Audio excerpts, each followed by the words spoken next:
much, Madam Deputy Speaker. And I also welcome the report of the joint committees and welcome the introduction given to this debate by the Honourable Member from Honiton and Tiverton and also the other chairs and members, Select Committee chairs and other members of this joint committee who've contributed to the debate today. And it's a particular pleasure to follow the Honourable Member for Milton Keynes South as he focused on particulates, which we mustn't forget, irrespective of whether we, even if we all move to electric vehicles very soon, we will still have particulates from brake linings, from the road surface itself and from tyres.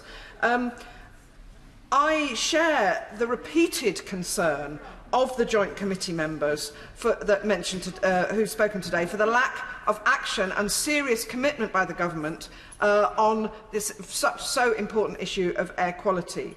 Unlike comparative countries, the government seems to be taking the UK back decades. As co-chair of the all-party parliamentary group on cycling, along with the Honourable Member for South West Bedfordshire, who is no longer in his place, I particularly welcome the recommendations on active travel. They pointed out that walking and cycling are not only good for our physical health, but also for our mental health. But actually, they also make good business sense. 2 examples. We know that streets where pedestrians and bikes have priority over cars, where cars are either permanently or partially excluded, those streets are more commercially successful and tend to have busy shops and busy places to eat and drink, and low vacancy rates.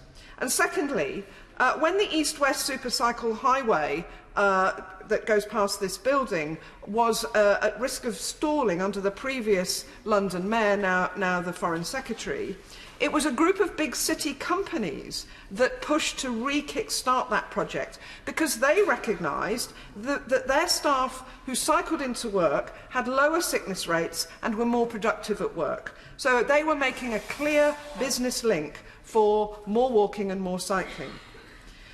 So, Madam Deputy Speaker, do we not have a responsibility also as a place where people come to visit for all sorts of meetings? I was concerned to hear that we've been alerted to a change of policy on security in this House, and of course security is paramount. But for many years, visitors with folding bikes have been able to bring them into their meetings in this House and are now being told by security that they cannot bring them. And people with Bromptons generally don't go around with bike locks, so they don't have the option at security to then go and take them out and lock them to a nearby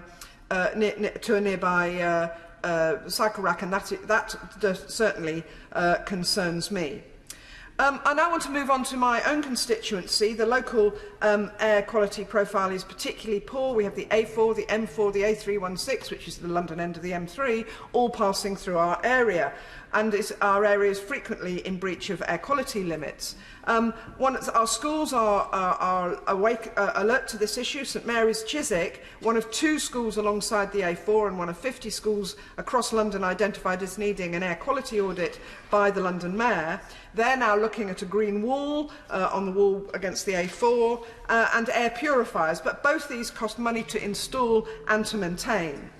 And without action by local and regional and national government, then St Mary's children will continue to breathe in air that's poisoning them as they learn and play. I'm proud of the work that the London Borough of Hounslow is doing on this issue. They held an anti-idling event last week outside St Mary's Catholic School, with volunteers from school and the parents approaching those in cars who are sitting there waiting for children with their engines idling, and the drivers of those cars were warned of the dangers of this. Hounslow is also enforcing idling hotspots in the borough. They're working with GPs to promote an air text service for people with lung and heart problems most affected when air pollution levels get high, to warn them not to go outside. Not an ideal solution because it doesn't deal with the actual problem. And Hounslow rolling out electric vehicle on-street charging columns and providing free cycle training. The GLA, the London Mayor, is rolling out his ultra-low emission zone. I would like it to go further out towards the M25, but it's a good start.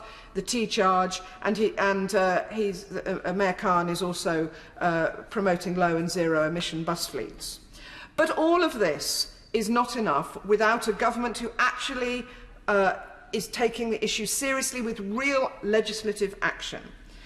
Given the UK has consistently been in breach of the nitrogen dioxide limit since they became binding in 2010, this shouldn't merely enable but enforce, and should be taking action to bring the UK within these limits. A targeted diesel scrappage scheme, as the Honourable Member for Milton Keynes South mentioned, it shouldn't punish those on low incomes and should be targeted and nuanced.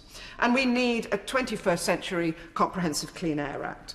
But I cannot sit down, Madam Deputy Speaker, without mentioning the expansion of Runway 3. The government cannot be in compliance with air quality limits and allow the expansion of Heathrow Airport. It would increase nitrous oxides by 26% above do nothing, and that's according to the Airports Commission that the government itself commissioned.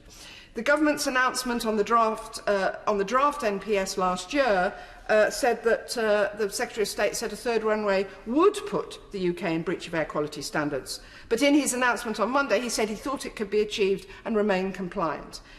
But a similar argument was being made 10 years ago, Madam Deputy Speaker, yet the area is still consistently exceeding air quality limits. There is no credible explanation from the Secretary of State for Transport as to how Heathrow can expand and compliance be achieved.